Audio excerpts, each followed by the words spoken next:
How many people are avid readers of our paper? Oh, yeah. Yeah. Good answer, good answer. So, what is your guys' favorite page in the paper? It's gotta be the cover page. Gotta be the cover page? You gotta hook me first. Gotta hook you first. All right. I can. Our main paper, our main page's paper is actually this morning's paper. We get off this floor.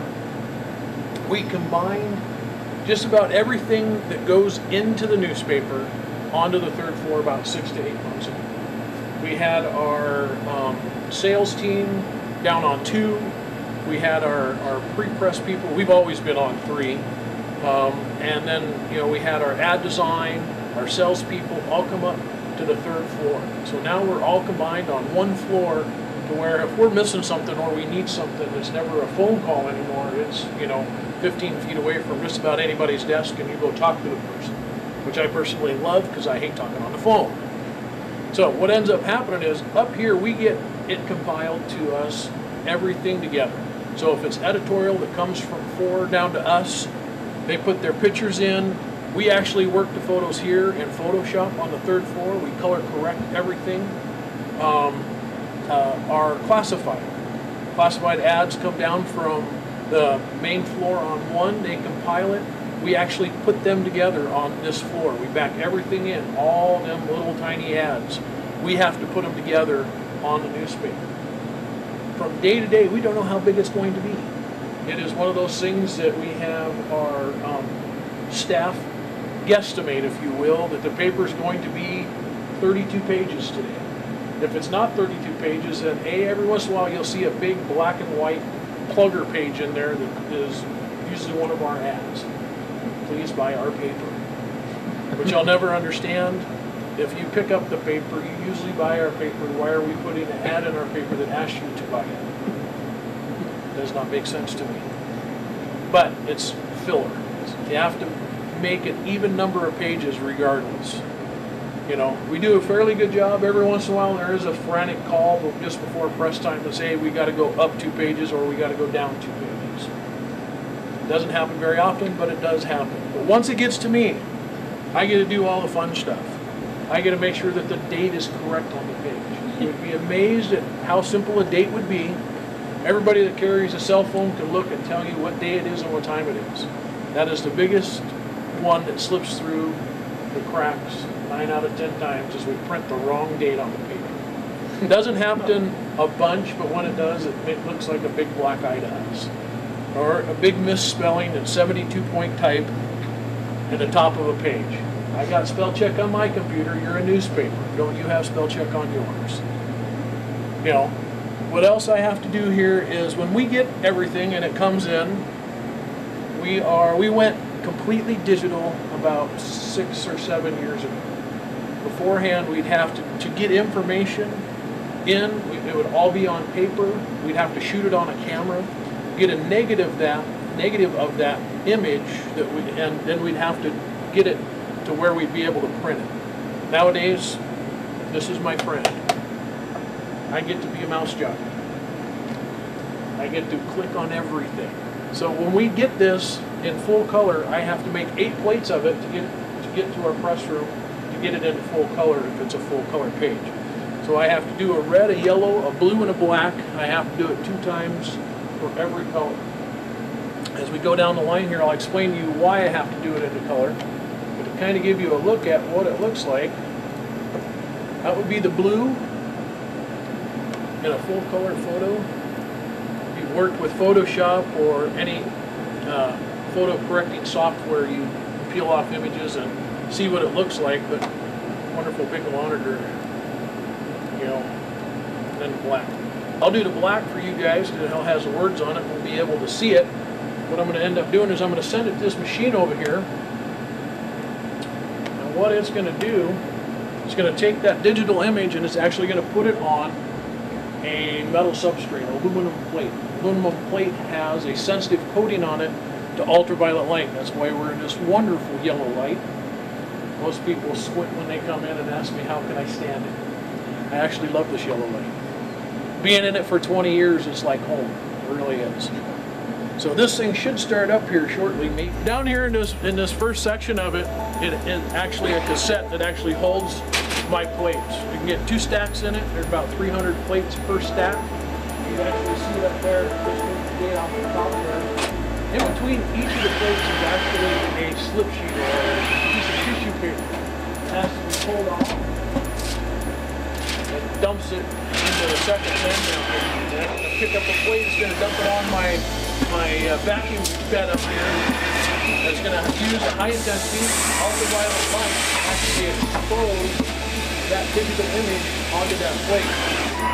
So it's just going to take it on through the next stage. That's what it is, a developing stage. In this middle machine here, that laser has only so much power that we can put to it before we actually blow it up. That's the way it was explained to me.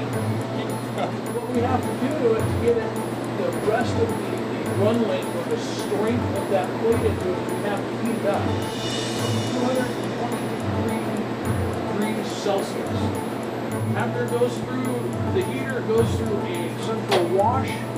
After it goes through a wash, it goes through a developer that will take off any image that the laser didn't put into it. It'll go through a second wash.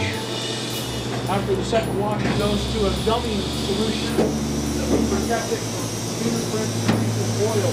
All metals will oxidize from time. And then to a dryer. You heard all that? Awful banging. I'll actually save this one so you guys can watch this go through the last part. So the last part of my machine here, once the plate comes out, actually we'll put a registration notch in both the top and the bottom of the plate, and it'll place a bend on the top and the bottom of the plate.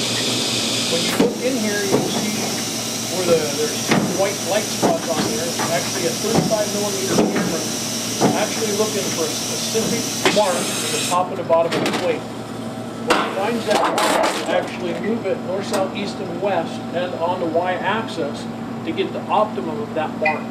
That mark is actually our registration to make sure that the black overlays the blue, that overlays the yellow, and the red. So when you're looking at an image in our paper, it doesn't look like it's in 3D. If it looks like it's a 3D image, we did not do our job. It's not supposed to look that way. We can come find you then when we get that? Right. Not me, you gotta find the pressman. 1 building over. So, I had a question earlier, why do I make 2? I gotta make, just to get the front page of the newspaper into full color, I gotta make 8 plates. So I told you earlier I gotta make 2 blacks, 2 blues, 2 reds, and 2 yellows. The reason that we do that, when I take this across the street to the press room, they're gonna put it onto a cylinder over there. So half of a cylinder, we'll put 1 plate on one side, 1 plate on the other. Every time it goes around 1 time, we print 2 newspapers. So it speeds up our process of what we can print it, but it also gives us the ability to do more. Because if we only do 1 plate, we not only have to run slower, but it limits us of our products of what we can print and what we can do. So once we do get it and printed onto a plate, it is my job to take it across the street, down 3 floors, across Monroe, into the production facility, down another flight of stairs into the press deck. It's the manual labor that they have not figured out to combine the pre-press and our press room together. Every other newspaper that I've ever been into, the pre-press or the plate room has been on the exact opposite side of the press room. What separates them is a wall, not 3 stories and a street. It's been that way for 100 and some odd years that we've printed it here. The only time that we've ever printed a newspaper is in the old building when we did the Chronicle downstairs. And I think our plate room was on the 2nd floor at that time. So, rain, sleet, hell or snow, we run them across the street. Through 4 foot of stone with the berm in the middle of Monroe.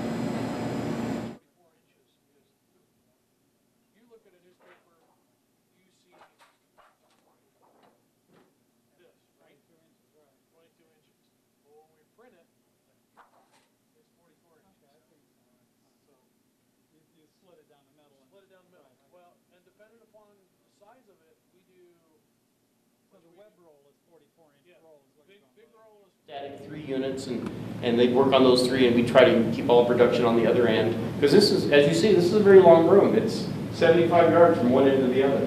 There's 12 units of Metro and 2 TTS towers.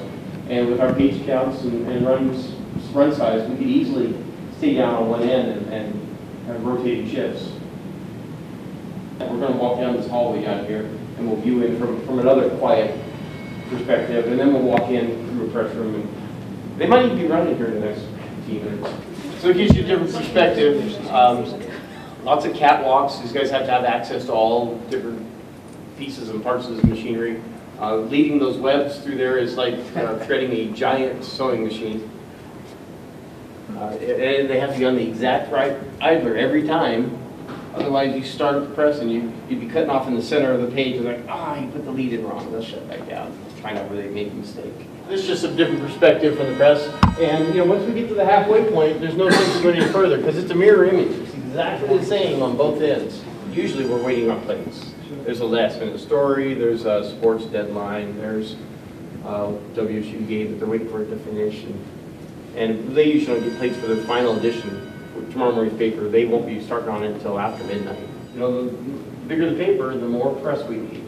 Last night, the whole newspaper was printed from those 6 units right there. It was 24 pages. It was a lot of color, but just those 6 press units. This Saturday night, when they print a Sunday paper, they'll be running those 6 units, and the other 4 on the other end all into that folder. It'll be more page count, more color. So we'll take a loop through here and go through this control room. They're not running yet. When they are, they'll be using that control room, and it's like everybody's on fire here because everybody knows the job to do, and they're running late. I'm going to fire it up, so down this way then. you can wedge in. See where the excitement's at.